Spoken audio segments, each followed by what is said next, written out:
Here's a quick look at the market through the eyes of eMiniDayTrader for Wednesday, May the 20th, 2009.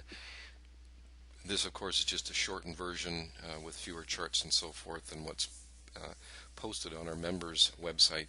That's usually around 20 minutes or so. This will be around 5 minutes. But at least it'll give us an opportunity to look at today's structure and see if we can make sense of the market with a look forward. When we left yesterday, we were taking a look at the market, and I was mentioning that these two up days were somewhat suspect in moving higher, and that quite likely the market would want to come down. So it was a big surprise to me that overnight it could rally as strong as it did. We did have the last two areas of resistance at 15, which was hit right on the nose yesterday, and at 23, basically hit on the nose today when it got up to 23.50. So when the market turned around and came down, it wasn't all that surprising. It was just surprising that it actually started higher before it did it. That was a good sign, because we like to see the market do what we're expecting. Otherwise, we're guessing, and we don't want to be guessing. So do really expect to see some further down move. 894 and 897 are really the areas that we're looking at of potential support going into tomorrow, as well as the 889 area. This is really our main support going into tomorrow. Would not be surprised, obviously, if the market got down that low.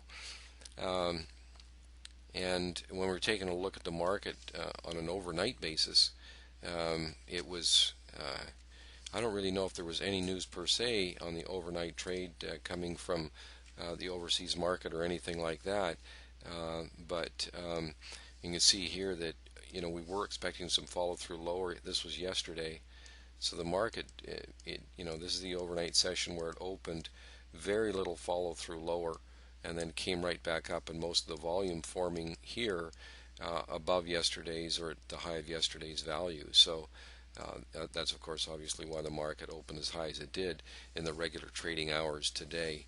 Of course, this was the overnight session that I was just referring to. This was yesterday's market profile and volume profile. This was today's. So when we take a look at the actual trades that we had today, our intent obviously was preference to get on the short side, and we did, structurally speaking, other than some of our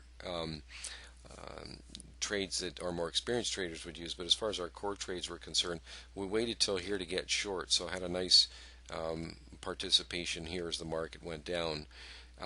We actually got into a couple of long trades after the support on the lower end of the day had been fairly well established, although it hadn't gotten above key resistance area. So we had a long trade here, which was break even. Then we had a very nice deceleration bar, as you can see here, so we're able to participate in this up move right here. And those were actually the only trades that we were able to get into today. We just missed it by a tick in getting short right in here, so we would have, just within a hair of being able to participate in some of that down move. So not a super active day today. We actually only had 3 trades. One of them was a break even.